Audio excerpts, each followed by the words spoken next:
Walay illegal nga butang pagkwarta ng padaganon. Tanan illegal kaya mahimong legal. Pwera lang sa shabu. Pobre tabay pero kugi gamay. Di ba? So iskot daga legal or illegal going to legal. Real talk. Walay legal nga butang or walay illegal nga butang pagkwarta ng padaganon.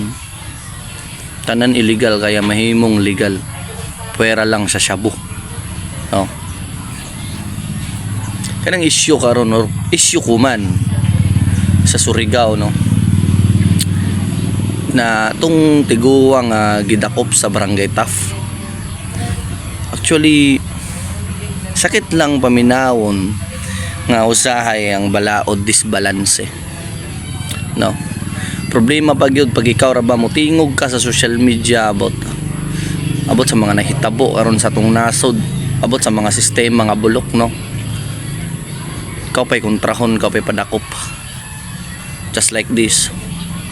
Ano yung manggod siya kita mga Surigao, no, na ayaw lang pud mo judge sa nagdakop, no.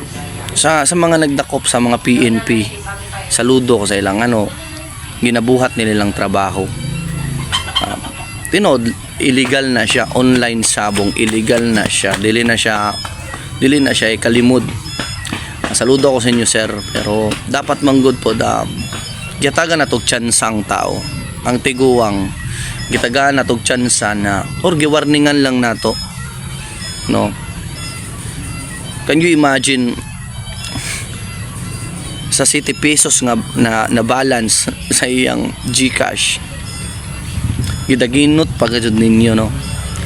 Kaluoy pod ba kay syempre may mga pamilya pod na sila, dapat giyatagan siya warning na wala dayon dakpa nga basig pwede tay dili na ka magsugal-sugal through online. Kay mura makaingon may inuuntag kining mga bulangan o mga buyangan sa Surigao, wala kong mention na pero nag-action na mo kay tungod kay sa man lugi na ang negosyoan wala na manuyod sa buyangan kay tuwa na lang sa online, no. Online sabong na lang tanan, wala na musuyod sa buyangan kay sa buyangan ay perta tapos dako pagajud ang kalas, no. Sa online gamay lang ang kalas sa online. Manang uban interesado gyud modulag online kumpara sa actual yun na buyang, no.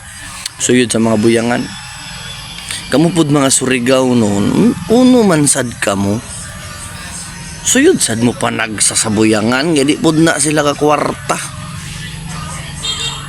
Kinsa maboy negosyante nga dili mahiubos sa inyong mga ginahimo, nagalukat na sila permit para mag-operate tapos tuwa mo sa online sabong makaiubsan na ibod mo negosyo ba sa jaon siya, di ba? Sumatik na. Pero may der Surigao nun ang illegal, may mura naglegal na kay kwarta. May nakapait sa tong sistema, no. Opinion lang ni siya, but suddenly wa mati mahimo, no, mo gawa sa pagampo. Ako lang taba kay luoy po ng pamilya kana noon mga aktual no na sabong hinungdan nga no naguba ang pamilya mo dyan, hinungdan nga no na nagkautang-utang ang pamilya tungod dyan ng mga sabong, mga buyang aktual mapa-online na may rason ninyo gidakop ninyo online sabong kay ang hinungdan mabaon sa utang pamilya magkalisod-lisod walay kaunon kay hindi giadtura sa sabong. Akong pangutana unoy kalahian sa online sabong sa aktual na sabong na which is parehas siya sugal. Diyan may angay na aksyonan, diyan mga gitawag ni diyon na legal.